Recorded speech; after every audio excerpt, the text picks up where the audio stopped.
नमस्कार, one page YouTube channel में आपका स्वागत है। आज सुनिए धर्मवीर भारती का लिखा प्रसिद्ध लेख गुनाहों का देवता, एपिसोड 24। सुधा, यह तो सच है कि मैंने तुम्हारे मन को बहुत दुखाया है, लेकिन तुम तो हमारी हर बात को, हमारे हर क्रोध को क्षमा करती रही हो। इस बात का तुम इतना बुरा मान गई? किस बात का, चंदर? सुधा ने चंदर की ओर देखकर कहा, मैं किस बात का बुरा मान गई? किस बात का प्रायश्चित्त कर रही हो तुम, इस तरह अपने को मिटाकर? प्रायश्चित्त तो मैं अपनी दुर्बलता का कर रही हूँ, चंदर। दुर्बलता? चंदर ने सुधा की अलकों को घटाओं की तरह छिटका कर कहा। दुर्बलता चंदर? तुम्हें ध्यान होगा, एक दिन हम लोगों ने निश्चय किया था कि हमारे प्यार की कसौटी यह रहेगी चंदर, दूर रहकर भी हम लोग ऊंचे उठेंगे, पवित्र रहेंगे। दूर हो जाने के बाद चंदर, तुम्हारा प्यार तो मुझ में एक दृढ़ आत्मा और विश्वास भरता रहा। उसी के सहारे मैं अपने जीवन के तूफानों को पार कर ले गई। लेकिन पता नहीं मेरे प्यार में कौन सी दुर्बलता रही कि तुम उसे ग्रहण नहीं कर पाए। मैं तुमसे कुछ नहीं कहती, मगर अपने मन में कितनी कुंठित हूँ कि कह नहीं सकती। पता नहीं दूसरा जन्म होता है या नहीं, लेकिन इस जन्म में तुम्हें पाकर तुम्हारे चरणों पर अपने को न चढ़ा पाई, तुम्हें अपने मन की पूजा में यकीन न दिला पाई। इससे बढ़कर और दुर्भाग्य क्या होगा? मैं अपने व्यक्तित्व को कितना गर्हित, कितना छिछला समझने लगी हूँ, चंदर। चंदर ने नाश्ता खिसका दिया। अपनी आंख में झलकते हुए आंसू को छिपाते हुए चुपचाप बैठ गया। नाश्ता कर लो, चंदर। इस तरह तुम्हें अपने पास बिठाकर खिलाने का सुख अब कहाँ नसीब होगा। लो। और सुधा ने अपने हाथ से उसे एक नमकीन सेव खिला दिया। चंदर के भरे आंसू सुधा के हाथों पर चू पड़े। छे, यह क्या चंदर? कुछ नहीं। चंदर ने आंसू पोंछ डाले। इतने में महाराजन आई और सुधा से बोली, बिटिया रानी, ले वी नान खटाई हम कलह से बनाए के रख दिया रहा कि तोके खिलाई बे। अच्छा, हम भी महाराजन इतने दिन से तुम्हारे हाथ का खाने के लिए तरस गए, तुम चलो हमारे साथ। या चंदर भैया के कौन देखी, अब बिटिया इन्हू के ब्याह कर देव तो हम चली तुम्हारे साथ। सुधा हंस पड़ी। चंदर चुपचाप बैठा रहा। महाराजन खिचड़ी डालने चली गई। सुधा ने चुपचाप नान खटाई की तश्तरी उठाकर एक और रख दी। चंदर चुप, अब क्या बात करे?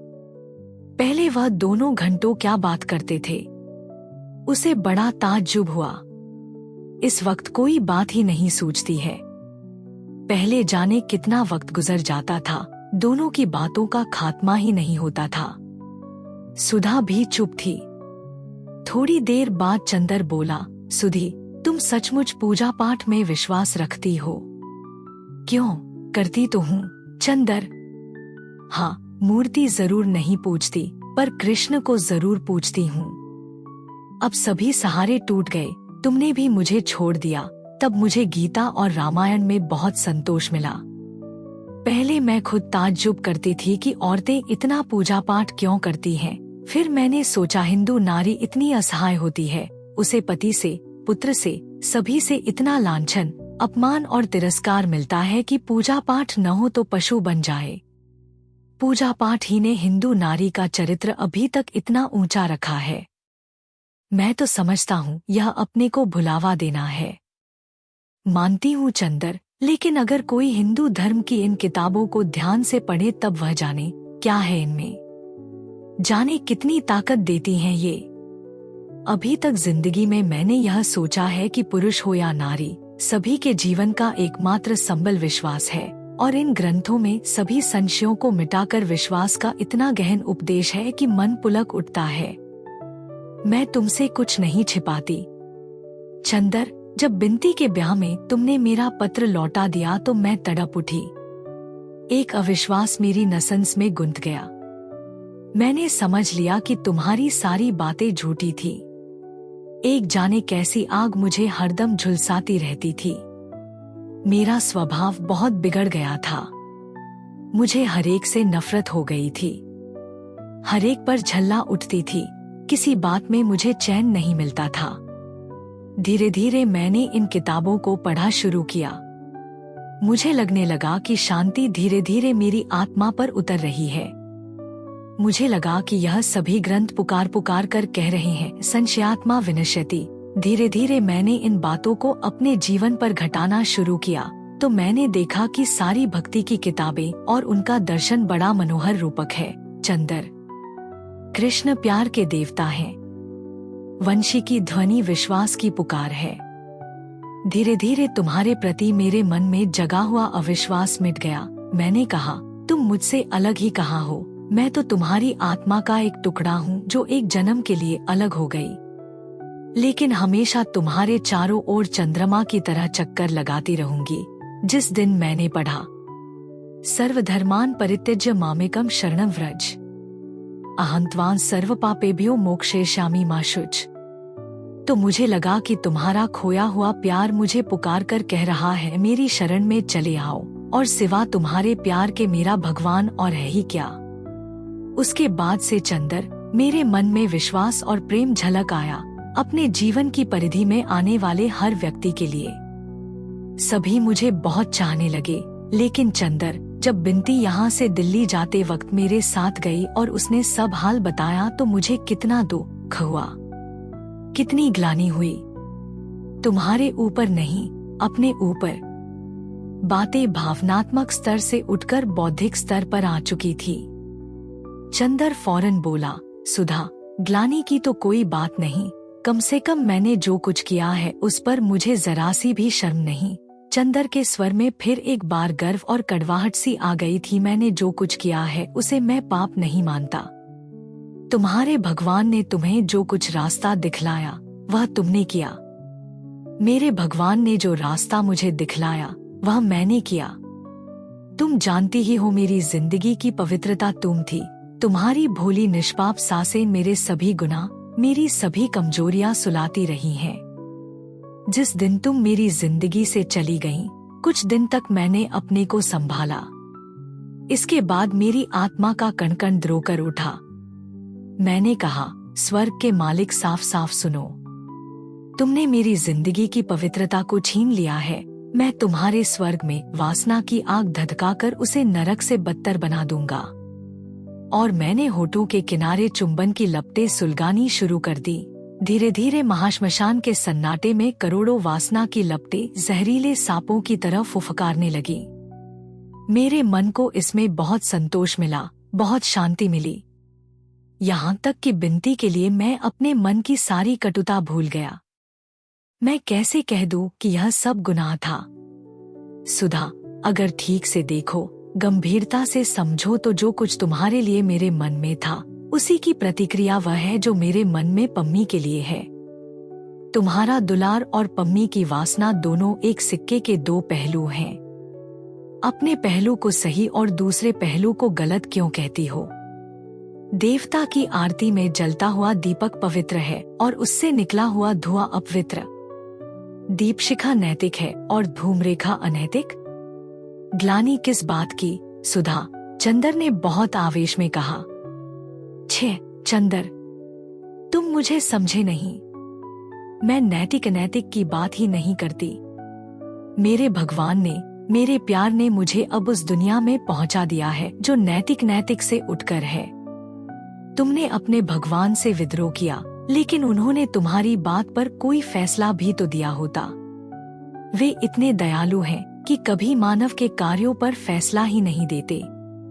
दंड तो दूर की बात, वे तो केवल आदमी को समझाकर, उसकी कमजोरियां समझकर उसे क्षमा करने और उसे प्यार करने की बात कहते हैं। चंदर, वहाँ नैतिकता अनैतिकता का प्रश्न ही नहीं।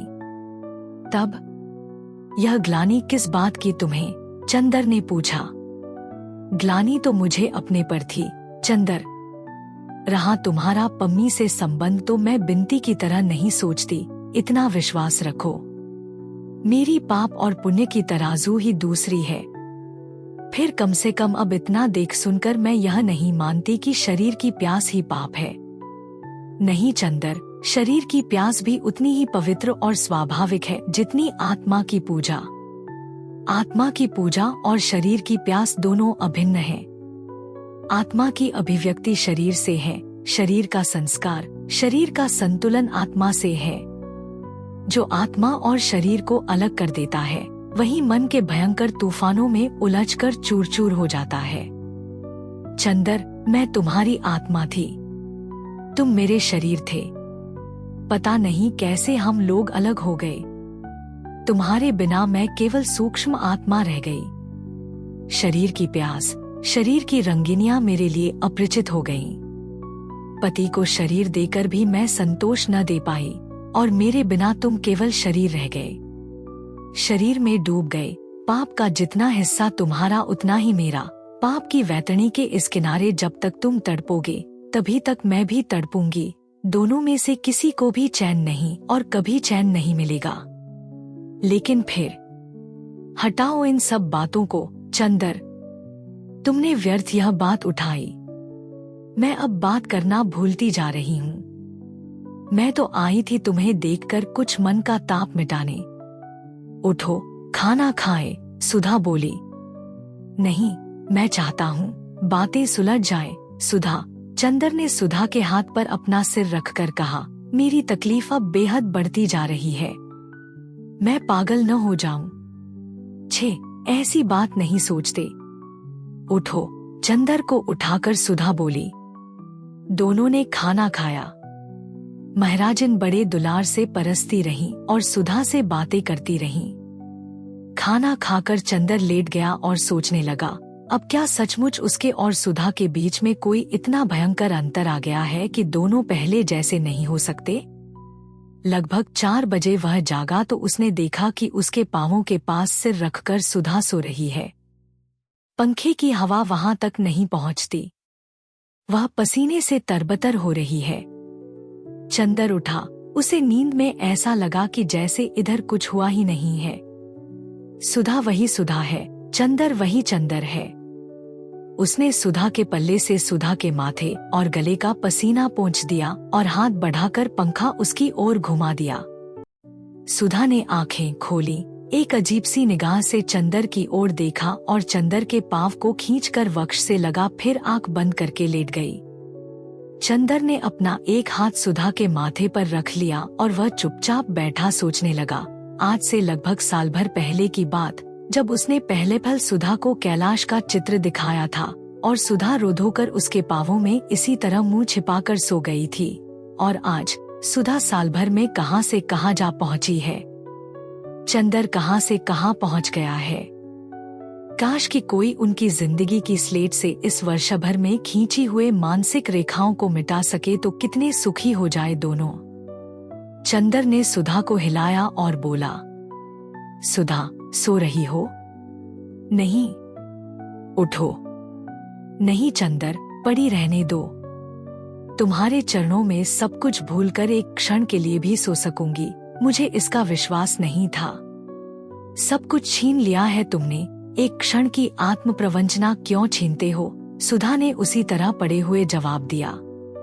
अरे उठ पगली। चंदर के मन में जाने कहां मरा पड़ा हुआ उल्लास फिर से जिंदा हो उठा था। उसने सुधा की बाह में जोर से चुटकी काटते हुए कहा, उठती है या नहीं, आलसी कहीं की। सुधा उठकर बैठ गई। क्षण भर चंदर की ओर पथराई हुई निगाह से देखती रही और बोली, चंदर, मैं जाग रही हूँ। तुम्ही ने उठाया है मुझे। चंदर, कहीं सपना तो नहीं है कि फिर टूट जाए? और सुधा सिसक कर रो पड़ी। चंदर की आंखों में आंसू आ गए। थोड़ी देर बाद वह बोला, सुधा, कोई जादूगर अगर हम लोगों के मन से यह कांटा निकाल देता तो मैं कितना सुखी होता। लेकिन सुधा, अब मैं तुम्हें दुखी नहीं करूंगा। यह तो तुमने पहले भी कहा था चंदर। लेकिन इधर जाने कैसे हो गए? लगता है तुम्हारे चरित्र में कहीं स्थायित्व नहीं, इसी का तो मुझे दुख है। चंदर, अब रहेगा? सुधा, तुम्हें खोकर, तुम्हारे प्यार को खोकर मैं देख चुका हूँ कि मैं आदमी नहीं रह पाता, जानवर बन जाता हूँ। सुधा, अगर तुम आज से महीनों पहले मिल जाती तो जो जहर मेरे मन में घुट रहा है वह तुम्हारे सामने व्यक्त करके मैं बिल्कुल निश्चिंत हो जाता। अच्छा सुधा, यहाँ आओ। चुपचाप लेट जाओ, मैं तुमसे सब कुछ कह डालूं, फिर सब भूल जाऊं। बोलो, सुनोगी? सुधा चुपचाप लेट गई और बोली, चंदर, या तो मत बताओ या फिर सभी स्पष्ट बता दो। हाँ, बिल्कुल स्पष्ट सुधी, तुमसे कुछ छिपा सकता हूँ भला? चंदर ने हल्की सी चपत मारकर कहा, आज मन जैसे पागल हो रहा है तुम्हारे चरणों पर बिखर जाने के लिए, जादूगरनी कहीं की। देखो सुधा, पिछली दफे तुमने मुझे बहुत कुछ बताया था कैलाश के बारे में। हाँ, बस उसके बाद से एक अजीब सी अरुचि मेरे मन में तुम्हारे लिए होने लगी थी। मैं तुमसे कुछ छिपाऊंगा नहीं। तुम्हारे जाने के बाद बर्टी आया। उसने मुझसे कहा कि औरत केवल नई संवेदना, नया स्वाद चाहती है और कुछ नहीं। अविवाहित लड़कियां विवाह और विवाहित लड़कियां नए प्रेमी, बस यही उनका चरम लक्ष्य है। लड़कियां शरीर की प्यास के अलावा और कुछ नहीं चाहती। जैसे अराजकता के दिनों में किसी देश में कोई भी चालाक नेता शक्ति छीन लेता है, वैसे ही मानसिक शून्यता के क्षणों में बर्टी जैसे मेरा दार्शनिक गुरु हो गया। उसके बाद आई पम्मी। उससे मैंने कहा कि क्या आवश्यक है कि पुरुष और नारी के संबंधों में सेक्स हो ही। उसने कहा, हाँ, और यदि नहीं है तो प्लेटोनिक, आदर्शवादी प्यार की प्रतिक्रिया सेक्स की ही प्यास में होती है। अब मैं तुम्हें अपने मन का चोर बतला दूं। मैंने सोचा कि तुम भी अपने वैवाहिक जीवन में रम गई हो। शरीर की प्यास ने तुम्हें अपने में डुबा दिया है और जो अरुचि तुम मेरे सामने व्यक्त करती हो वह केवल दिखावा है। इसलिए मन ही मन मुझे तुमसे चिढ़ हो गई। पता नहीं क्यों यह संस्कार मुझ में दृढ़ सा हो गया और इसी के पीछे मैं तुम्ही को नहीं, पम्मी को छोड़कर सभी लड़कियों से नफरत सी करने लगा। बिंती को भी मैंने बहुत दुख दिया। ब्याह में जाने के पहले ही बहुत दुखी होकर गई। रही पम्मी की बात, तो मैं उस पर इसलिए खुश था कि उसने बड़ी यथार्थ सी बात कही थी। लेकिन उसने मुझसे कहा कि आदर्शवादी प्यार की प्रतिक्रिया शारीरिक प्यास में होती है। तुमको इसका अपराधी मानकर तुमसे तो नाराज हो गया, लेकिन अंदर ही अंदर वह संस्कार मेरा व्यक्तित्व बदलने लगा। सुधा, पता नहीं तुम्हारे जीवन में प्रतिक्रिया के रूप में शारीरिक प्यास जागी या नहीं, पर मेरे मन के गुनाह तो तूफान की तरह लहरा उठे। लेकिन तुमसे एक बात नहीं छिपाऊंगा, वह यह कि ऐसे भी क्षण आए हैं जब पम्मी के समर्पण ने मेरे मन की सारी कटुता धो दी है। बोलो, तुम कुछ तो बोलो सुधा। तुम कहते चलो चंदर, मैं सुन रही हूँ।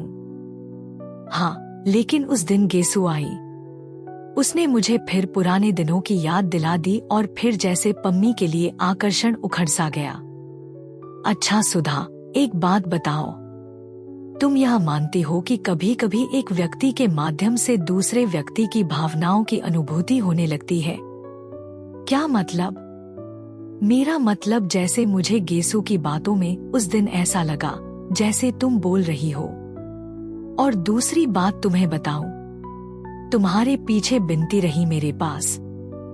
सारे अंधेरे में वही एक रोशनी थी, बड़ी क्षीण, टिमटिमाती हुई, सारहीन सी। बल्कि मुझे तो लगता था कि वह रोशन ही इसलिए थी कि उसमें रोशनी तुम्हारी थी। मैंने कुछ दिन बिनती को बहुत प्यार किया। मुझे ऐसा लगता था कि अभी तक तुम मेरे सामने थी, अब तुम उसके माध्यम से आती हो। लगता था जैसे वह एक व्यक्तित्व नहीं है, तुम्हारे व्यक्तित्व का ही अंश है।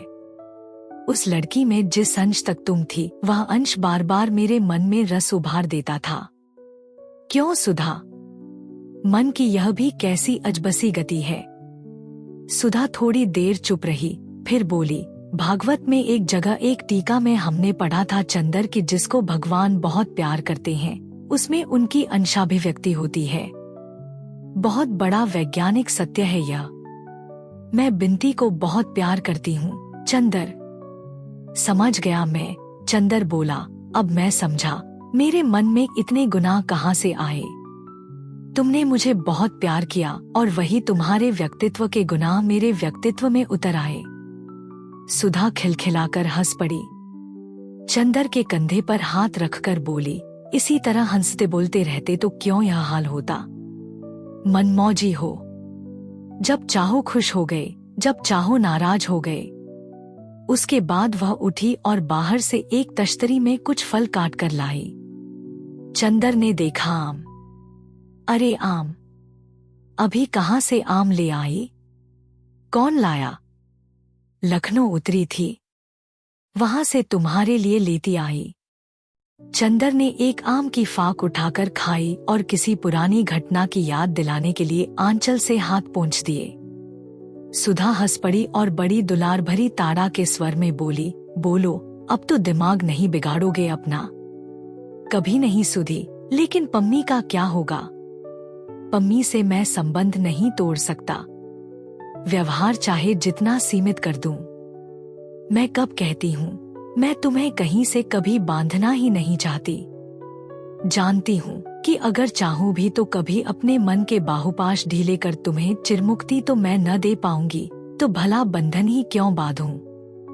पम्मी शाम को आएगी शायद। दरवाजा खटका और गेसू ने प्रवेश किया। आकर दौड़कर सुधा से लिपट गई। चंदर उठकर चला आया। चले कहाँ भाईजान, बैठिए न, नहा लूं तब आता हूँ। चंदर चल दिया। वह इतना खुश था, इतना खुश कि बाथरूम में खूब गाता रहा और नहा चुकने के बाद उसे ख्याल आया कि उसने बनियान उतारी ही नहीं थी। नहाकर कपड़े बदलकर वह आया तब भी गुनगुना रहा था। कमरे में आया तब देखा गेसू अकेली बैठी है। आगे की कहानी सुनने के लिए चैनल को सब्सक्राइब करें और बेल आइकॉन को ऑल पर सेट कर ले। हम जल्द लौटेंगे। धन्यवाद।